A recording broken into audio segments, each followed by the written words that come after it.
This is such a hard piece, such a crazy hard piece. Harder, for instance, in terms of pianistic things related to the Janacek. Maybe easier from a point of view of, like from a musical point of view, if you will, but still so hard. So before I tell you what I thought, there's a couple of notes that I wanted to check on it because this piece is crazy hard for like reading because there's so many notes. So I wanted to check with you. Could you play once those sections? So once from here. So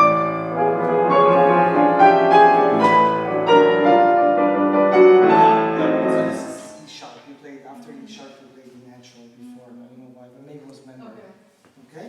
And then I see here this one. Start from here.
Precise things to fix. The pedal, you cannot change the pedal in the middle of the bar because you're losing the bass. So let's trust Scriabin for it, right?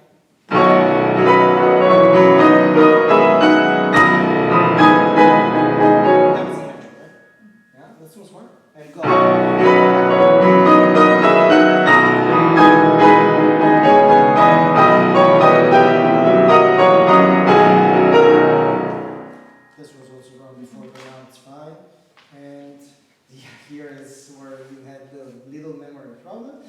I wanted to check the notes. Try from here.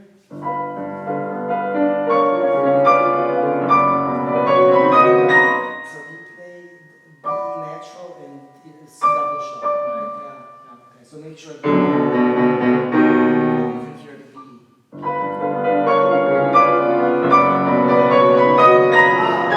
I understand what you do. This is not C sharp. It's C double sharp. You have to hold it.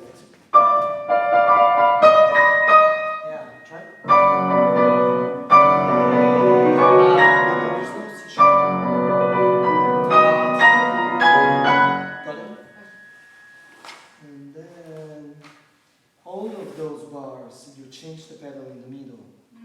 But if Scriabin writes a longer sound, we must find a way with the pedal to sustain that sound. Otherwise, if you change the pedal, you're losing it. Can we try this? Yeah, so we already lost. So there's a G that she has to hold for the whole bar. Right? So, sure.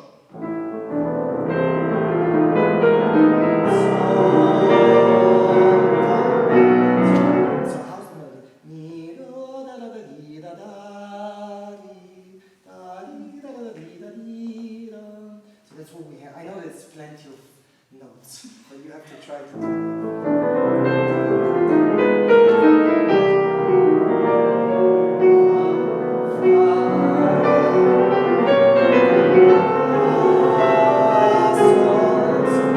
and always remember that it's so it's down, right? So make sure with the pedal, and of course how you play the inner voices, that they cannot be so loud. You play this right? As soon as we're from here.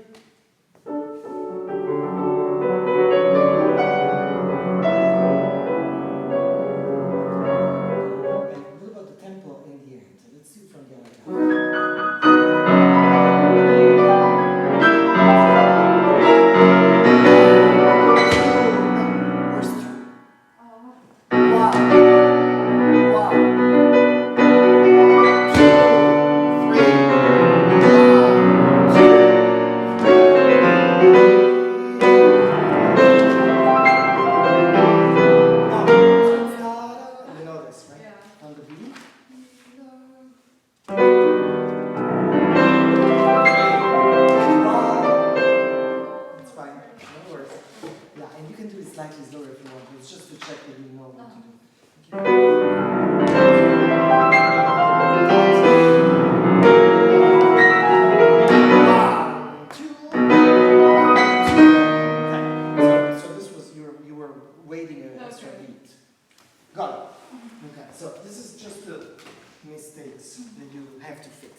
You can be much more precise than this. Of course, it's new for you, so you will be more precise, I'm sure, because you have great pianism. What I feel is that you're doing a little bit of unnecessary movements, because this piece is crazy hard with so many movements. It's already asking you to move throughout the whole keyboard so much, for so long, and for so many larger movements. You need to try to make them shorter, in a way. If you have to go from A to B, right? It's already very hard to go from A to B. And instead of going here, you go like this, you know, like airplanes from Europe to the United States. They do that, but they do that because the Earth is curved, so it's shorter to go that way. If you do this on the piano, this is not shorter; it's just longer. So you're losing too much time by doing that, and as a result of that, you're not as precise as you could be. So pianistically speaking, careful in not adding unnecessary movements that may disrupt your things. Also in the arpeggio, all of those arpeggios, sometimes you were wrong, because I think that every time you do an arpeggio, you do a little bit of this. Instead, you know, the idea of when I was young in Italy, they would put a coin on my wrist, and if the coin would fall down, they would beat me. No, a little bit they would do it. So we don't have to move the wrists. Okay. Musically speaking now, I love the way, so usually second themes are slower, right? In Scriabin, it's usually the opposite, and you did perfectly right to do the second theme faster than the first. It's like Sonata number 3. You know, Sonata number 3 comes right before this piece, and it's so very similar in so many ways. And you did the right thing. At the same time, I felt the beginning was a little bit on the slow side, because it's true that it's 1, 2, 3, but at the same time, it's 1, 1.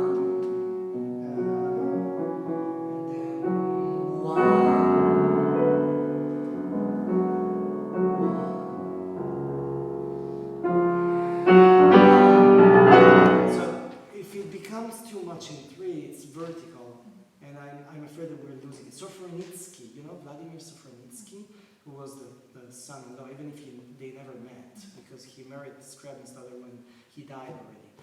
But of course he knew from Scriabin's daughter so much about Scriabin. Sofronitsky is playing this piece slow in the recordings, so it's fine. But with him, there's still an idea of 1, that you are losing a little bit. And then, when second theme comes, how would you differentiate? So first of all, what did he write in terms of dynamic? How do you feel about that second theme? What is the difference in your opinion? So do you think it don't look? Okay. First of all, what did he write? Well, actually, I felt differently, because first theme is like little depression. Yeah. And then second theme is like memory of. Right, memory. Right, and it's in major, right? So of course it's uplifting in a way. But what about the writing? So can you play the beginning for me?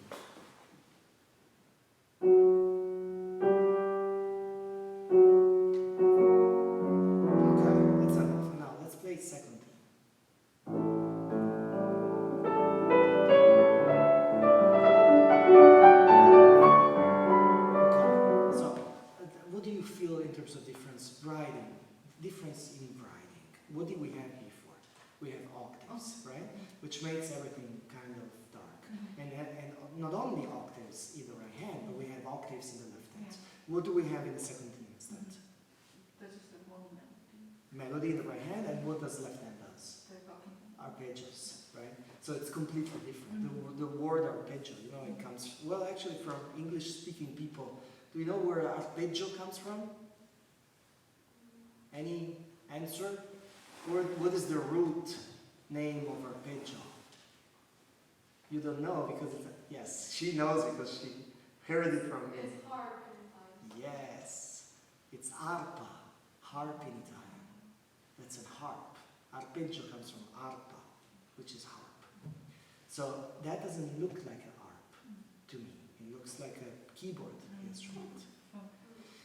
And also, it's piano. So I think in terms of being uplifting there, this was, there were so many clouds.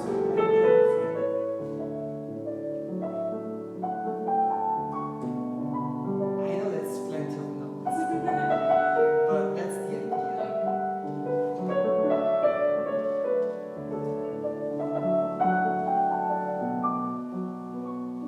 That would be the idea, to make something completely contrasting. You know, this piece seems very much almost like an improvisation. You know the story that Scriabin forgot that he wrote it? The story that I know is that it's probably a legend, but he was in his house, which I visited in Moscow. Now it's the museum, you know, Scriabin's museum. And he was in one room, and in the other room there was a pianist playing this piece. And suddenly Scriabin asks, "What is this piece?" I don't know. And his friend tells him, "It's your fantasy." And he said, "I forgot, I wrote it." Now, we don't know if this is true or not. But it's a nice story if you want to think about the improvisational idea of this piece, because it doesn't really have a structure, and it does, because in the end, the second theme becomes very elevated, like most of his pieces, Sonata number 3, Sonata number 4, and 5 as well. So, but other than that, it almost looks like an improvisation. So, with that in memory, try to act like you're doing an improvisation, and you're not really thinking too much in a way. You know, with Scriabin, in the territory of the unknown. You know the last piece that he was writing was the Mysterium. You heard about this, right? And so he had to be in the Himalaya, and he had to last for 7 days, and then the word would end at the end. Scriabin is not a composer that we can treat like anybody else. Even if this is Chopin-esque, there's still already Scriabin in it. He already wrote the second sonata. There's already elements of the music that will come later, right? So don't make it too. In a way, my question is, my advice would be, don't play it like Chopin, which doesn't mean that Chopin is simple, but in Chopin, the elegance of the singing works so much by itself that you need to sing. That was his will. In Scriabin, I would not sing this like Bellini. In Chopin, I would, but not in Scriabin. So that's why we need to try to find a different sound in my opinion. Let's try from here.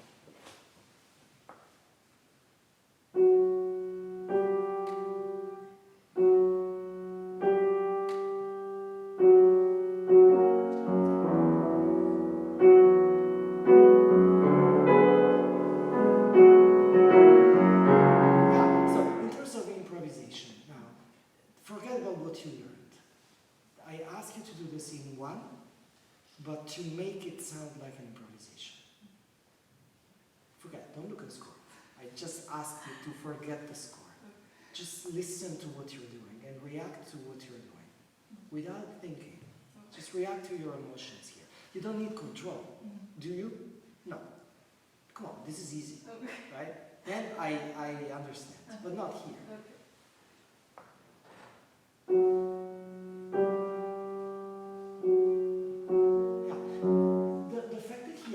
Let's look at this for just one moment. What does he write between F, G, F, da-da? So is there a scissor? Right. So why do you play this? Why are you doing the jump? Because I know the answer. Because you have the pedal, right? So it doesn't seem that we have to care because we have the pedal. Can you once without pedal?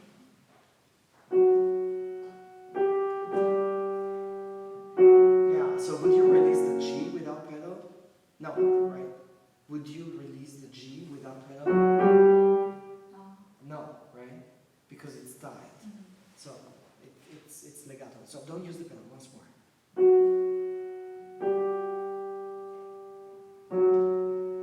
Okay, and now think about one. So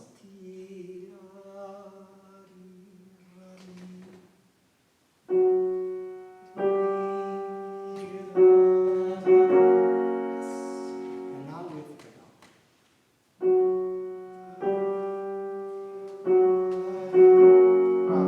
So what you were doing before was releasing the tension of the G on the first F sharp. But the tension of the G releases on the third F sharp, right? Because there's a new chord. Okay. Once more.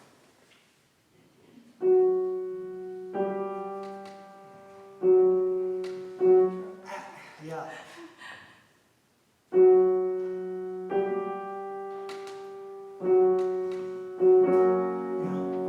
Why don't we try slightly faster? Okay. How about the D major? How will the D major be? Can you play the D major, the second thing? The speed.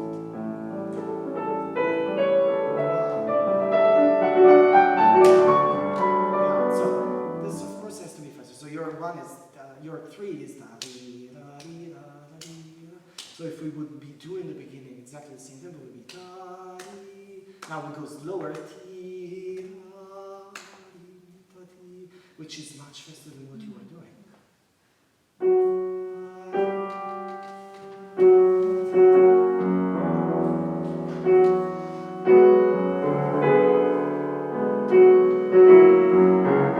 Okay. And what about here? Up. Should we do it?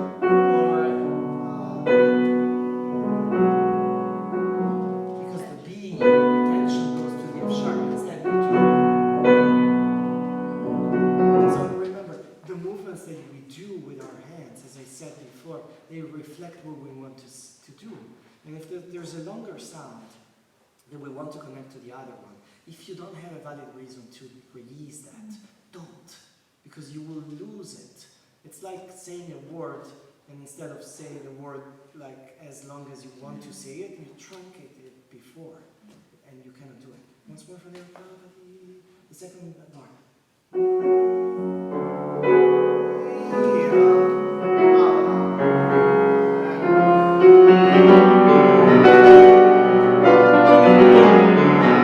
Now all of those, and then we have to stop unfortunately. So this was the main problem. I felt that every time that you do this, you go up. And instead, I know it's hard, we have to try to go horizontally.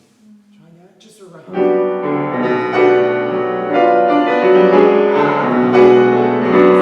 If possible, when you go instead of 5-5-5, you should try to do 4-5-4. When it's possible. When it's possible. So that's a suggestion, because if you choose a fingering that forces you to play legato, then you are forced to stay closer to the keys. And so you find your strength and your power not from the height, but from how you deliver on the keys, not about this. Okay. And then can we try the second idea, and then we need to stop. Now, transparent. Okay.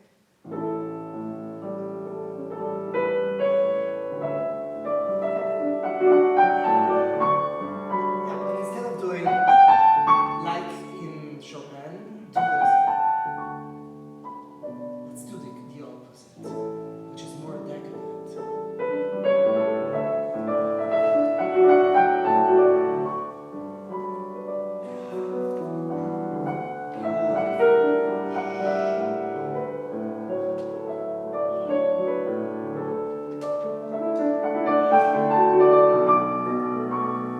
That's so beautiful, so much more beautiful than what you did before. Before you were singing like an aria, but Scriabin actually was not interested in operas at all. Even if he loved Chopin so much, the main difference between the two of them is that he didn't care. So careful about these feelings. Okay. Thank you.